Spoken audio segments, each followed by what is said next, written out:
Speaker साहब, मैं दिल्ली के एक सिख बहुल क्षेत्र का प्रतिनिधित्व करता हूं। यहाँ पर सभी धर्मों के लोग, चाहे कोई सिख है, कोई हिंदू है, सभी धर्मों के लोग बहुत प्यार से, आपसी सद्भाव से रहते हैं। 2 दिन पहले पश्चिम बंगाल के अंदर जो हुआ, उसको लेकर मेरे क्षेत्र के लोगों के अंदर बहुत रोष है।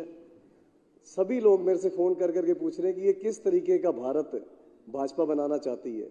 2 दिन पहले पश्चिम बंगाल के अंदर भाजपा के एक बड़े नेता शुभेंदु अधिकारी ने एक ईमानदारी से ड्यूटी कर रहे सिख अधिकारी को खालिस्तानी बोल के रोकना चाहा।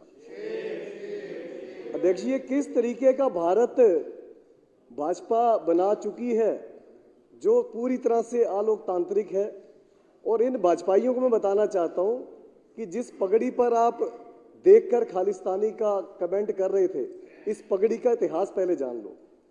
हमारे डीएनए में है कि हम तानाशाही के आगे नहीं झुकेंगे। इसकी शुरुआत आज से 500 से ज़्यादा साल पहले श्री गुरु नानक देव जी, जो हमारे पहले रहबर थे, उन्होंने बाबर के दरबार में, अध्यक्ष जी, तब जमाना ये होता था कि जो बादशाह ने कह दिया, तब तो पूरी तानाशाही थी कि इसका सिर कलम कर दो तो कर दिया जाएगा, फिर कोई वकील दलील नहीं चलेगा। उस माहौल के अंदर भी गुरु नानक देव जी ने बाबर को जाबर बोला था और उनकी तानाशाही के आगे नहीं झुके थे। ये सिलसिला उसके बाद शुरू हुआ और चलता रहा। चलते चलते मैं फिर एक आगे का इतिहास दोहराता हूं कि 7 साल उम्र थी बाबा फतेह सिंह जी, जो गुरु गोबिंद सिंह जी के सबसे छोटे साहिबजादे थे।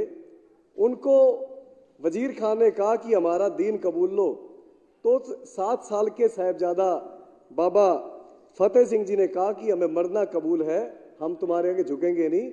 इतिहास गवाह है, बाबा फतेह सिंह जी को और बाबा जोरावर सिंह जी को दीवारों में चिनवा दिया गया था, पर इनके आगे झुके नहीं थे। तो ये हमारे डीएनए में है। स्पीकर साहब, बात करें उसके बाद आज़ादी की लड़ाई की, तो करतार सिंह सराबा उस समय विदेश में थे।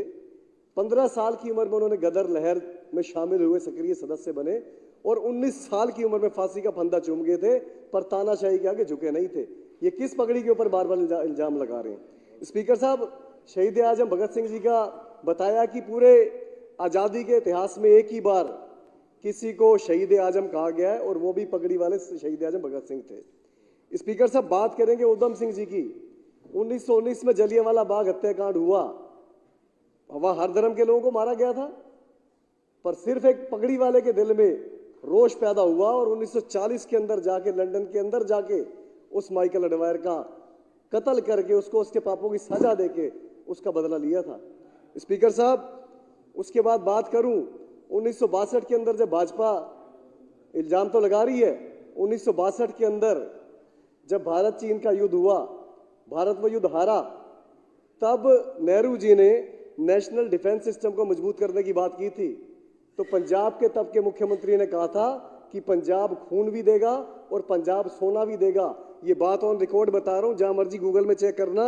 सदन के माध्यम से बताना चाहता हूं कि पूरे देश से 5 किलो और 327 ग्राम सोना इकट्ठा हुआ, पर इन पंजाब ने, इन पगड़ी वालों ने 252 किलो सोना, 2 कुंटल और 52 किलो सोना सिर्फ पंजाब वालों दी दिया। इस देश की आज़ादी के इतिहास की बात करें तो 121 लोगों को फांसी हुई थी, जिसमें से 93 ये पगड़ी वाले ही थे। स्पीकर साहब, 2626 लोग उम्र कैद की सजा में गए थे, काला पानी गए थे, उसमें से 2147 लोग पगड़ी वाले ही थे। इनको शर्म आनी चाहिए पगड़ी वालों के ऊपर देशभक्ति का, विरोध का इल्जाम लगाते हुए।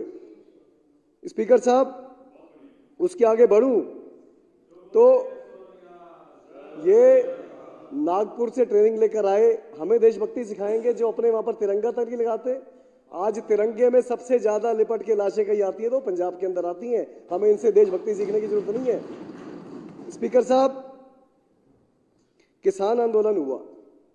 अब ऐसे तो अंग्रेज भी कह देते, आज ही कहते हैं जी पंजाब के किसानों को ज्यादा परेशानी हो रही है। ऐसे तो अंग्रेज कह देते जी पूरा देश गुलाम है, ये पंजाब वालों को क्यों दिक्कत हो रही है। 121 में से 93 सिखों को ही क्यों फांसी हो रही है, पंजाब वालों को क्यों परेशानी हो रही है। हमारे डीएनए में, हम तानाशाही के आगे झुकेंगे नहीं। स्पीकर साहब, 2 साल पहले 19 नवंबर 2021 को प्रधानमंत्री नरेंद्र मोदी जी ने पूरे देश के आगे माफी मांगी और कहा जी मैं तीनों खेती कानून वापस लेता हूं, और वादा किया जी किसानों की जो भी मांगे हैं वो पूरी करूंगा। आज क्या गलत हो रहा है, प्रधानमंत्री जी अगर अपनी बात से मुकर गए और किसान फिर सड़कों पे आकर आंदोलन कर रहे हैं, तो गलती तो प्रधानमंत्री जी की है। जो कमिटमेंट किया था, जो वादा किया था, उसको पूरा करें। किसान खुशी खुशी अपने खेतों में जाएं, देश की बढ़ोतरी के लिए, देश की उन्नति के लिए अपने कामों में लगेंगे। पर हर दिन तानाशाही के नए रिकॉर्ड कायम करने का जो भाजपा काम कर रही है, वो बहुत शर्मनाक है। स्पीकर साहब, इस देश की जल सेना, इस देश की थल सेना, इस देश की वायु सेना, हर सेना के सर्वोच्च पदों पर ये पगड़ी वाले बैठे हैं।